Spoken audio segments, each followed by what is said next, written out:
મિત્રો જય હિન્દ જય ભારત। હું છું રસિક જાદવ। માનવ સેવા એ જ મૂળ મંત્ર અને એક સામાજિક આગેવાન।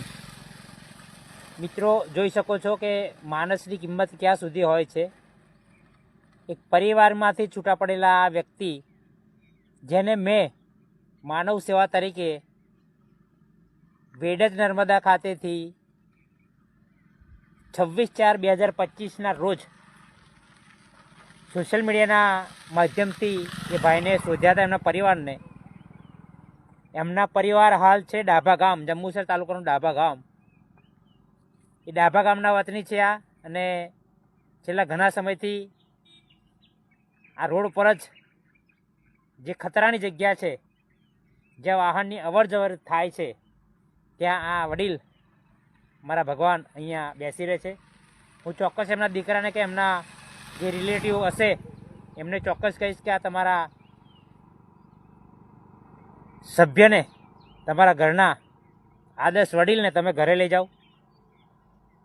કાં તો એને સેફ રાખો, કાં તો કોઈ આશ્રમની સગવડ કરો,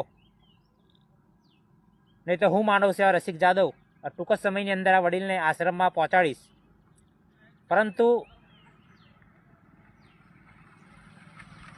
એક જિંદગી આ રીતે મતલબ મોંના મુખમાં ધકેલવી એ પરિવાર માટે યોગ્ય નથી। આ કાકા ડાભા ગામના જ છે। ડાભા ગામના એમના પરિવારને હું વિનંતી કરું છું કે તમારા સભ્યને ઘરે લઈ જાઓ।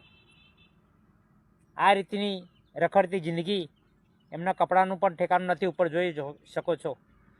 જ્યારે આપણે આપણા પરિવારના સભ્યને આ રીતે રઝળતા મૂકીશું તો તમને ખબર હશે કે કુદરતનો નિયમ, કુદરતનો કાનૂન બહુ કડક હોય છે।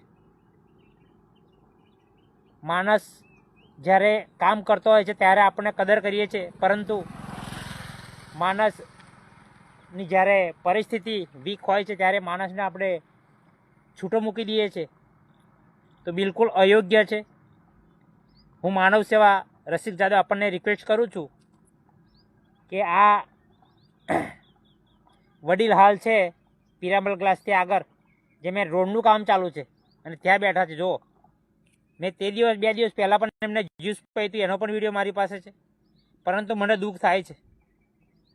આ વડીલને રોડ પર જોતાં મને દુઃખ થાય છે। મારું કામ છે માનવ સેવાનું। તમને એટલે જાણ કરું છું કે 1 વર્ષ પહેલાં પણ મેં એમને સેફ રાખ્યા હતા અને ઘરે પહોંચાડ્યા હતા। ત્યારબાદ એમના દીકરાએ મને કોલ કર્યો હતો